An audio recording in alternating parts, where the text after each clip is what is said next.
فبأي آلاء ربكما تكذبان؟ عمل کی قبولیت کی علامات میں سے پہلی علامت اخلاص سے عمل قبول ہوتا ہے۔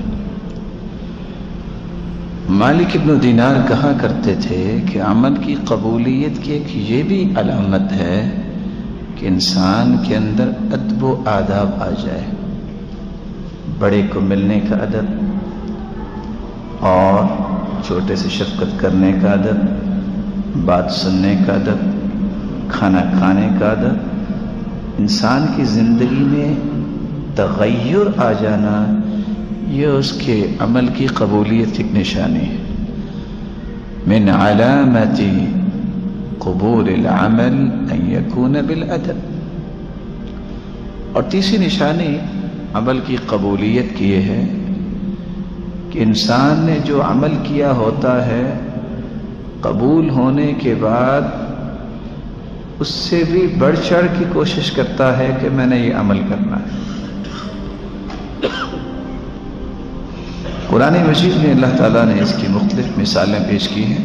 والذین اہتدوا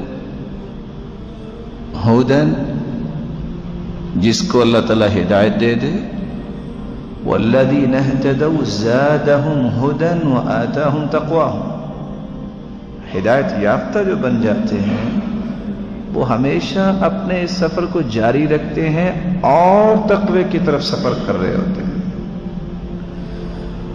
اور اللہ رب العزت نے والذین جاہدوا فینا لنہدینہم سبلنا، جو کوشش کرتا ہے ہم اسے راہ ضرور دکھاتے ہیں۔ مفسرین لکھتے ہیں کہ اس کو راہ کیا دکھاتے ہیں؟ مزید اس کے لیے عمل کی راہوں کو آسان کر دیتے ہیں۔ تبارک الذی نزل الفرقان علی عبدہ لیکون للعالمین نذیرا۔